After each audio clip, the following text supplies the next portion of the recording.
Boa tarde, sou o professor Rodrigo, professor da Rede Estadual de Ensino aqui em Várzea Grande, no Mato Grosso, desde 2018, como professor de Biologia, e em 2011, em outro concurso, aí como professor de Ciências. Eu venho nesse vídeo aqui fazer uma pergunta para os senhores, professores, professoras, funcionários da educação, né, do estado de Mato Grosso, e também direciono esse vídeo para aqueles e aquelas que não são funcionários da educação, para a sociedade comum aí, né, para aqueles que não são professores da educação, tá? A pergunta é a seguinte: por que o governo do estado tem resistido tanto em cumprir as leis que são em favor, né, do funcionário público, leis essas que cumprem os direitos dos funcionários públicos, dentre eles os funcionários da educação, principalmente funcionários da educação? Vocês já se perguntaram por que ele resiste tanto, por que ele não cumpre e joga a nossa categoria contra, né, numa greve, e tenta jogar a sociedade agora contra, né, os professores, contra os funcionários da educação? Na verdade, o objetivo do governo é claramente desmoralizar o funcionário da educação, desmoralizar o funcionário público do estado, tá? Por que ele está fazendo isso? Vamos voltar um pouquinho no tempo, no ano de 2016, o estado de Mato Grosso, o governo do estado de Mato Grosso, que não é esse, mas é o governo do estado de Mato Grosso, buscou e tentou dar início à privatização das escolas, aos serviços da educação em algumas escolas, que era a porta de entrada para se privatizar toda a educação do estado, né? Teve um enfrentamento por parte da categoria, por parte dos profissionais da educação, e conseguiu-se com essa luta barrar e bloquear essa ideia de se privatizar até o momento.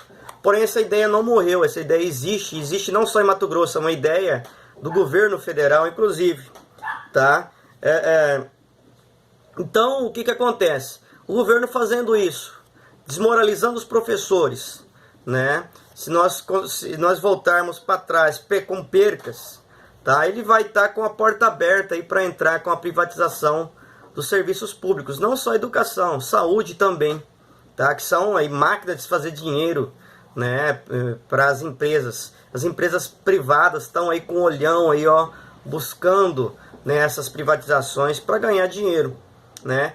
E desmotivando nós, né? Nós provavelmente teremos uma dificuldade muito grande de se organizar a categoria para fazer esse enfrentamento, tá? Até porque parte dos funcionários da educação ainda são contratados, e com certeza a sociedade comum, né, os que não são profissionais de educação, também não irão enfrentar. E por incrível que pareça, alguns irão aplaudir ainda de pé o governo por fazer isso, tá? Por quê? Porque considera-se os serviços públicos do estado de Mato Grosso ruim, não só de Mato Grosso, mas de todo, né?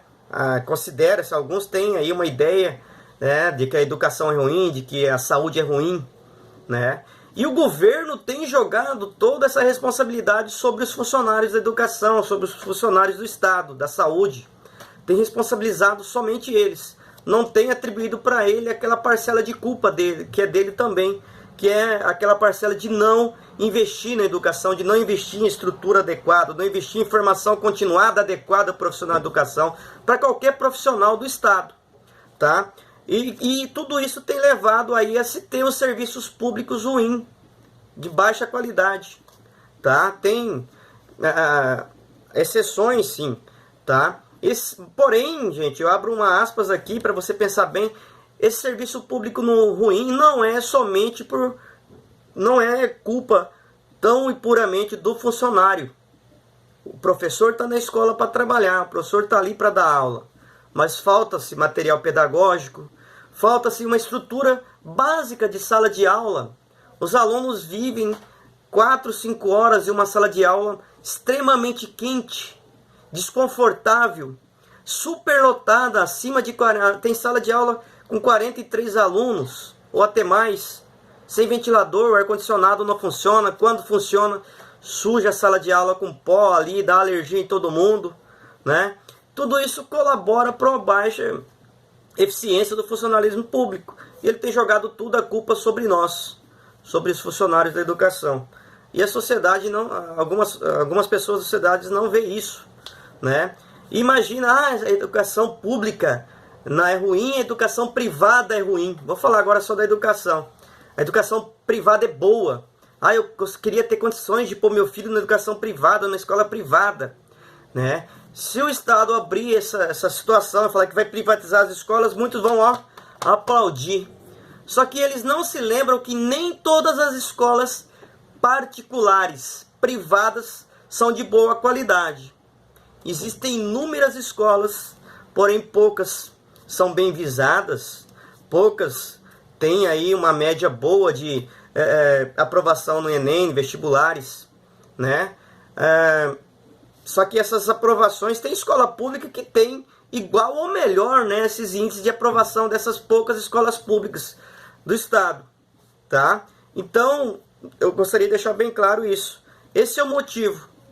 Se ele privatizar a educação, o motivo não é melhorar a educação não, tá, pessoal? A educação não vai melhorar, tá? Essa privatização no início vai ser, em tese, financiada pelo Estado, porém, depois de algum tempo, você vai ter que comprovar que você tem necessidade de receber essa educação de graça, né? Por que de graça? Por que eu falo entre aspas? Porque você paga, os impostos são retirados de você e ele tem que ser revertido em serviço público, tá? E o Estado quer tirar essa responsabilidade dele e jogar né, apenas para as empresas privadas aí. Com isso ele tira um pouco a responsabilidade dele, né? Hoje, se o governador quiser colocar o filho dele numa escola pública, ele coloca. Ele pode colocar.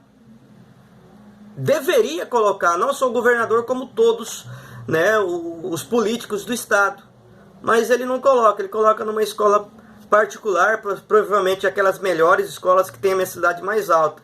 Mas você acha, cidadão comum, que o governo, que quando isso acontecer, seu filho vai estudar numa escola grande? Não vou citar nome de escola, né? Não vai não, vai estudar nessas mesmas escolas que hoje são, né, públicas, com a diferença que vai ser considerada escola privada. Os que não tiverem condições de comprovar a necessidade, né, de educação pública vão ter que pagar do seu bolso, o que hoje não acontece, né? O caminho criou que vai ser aberto através da educação. A busca dele é através da educação.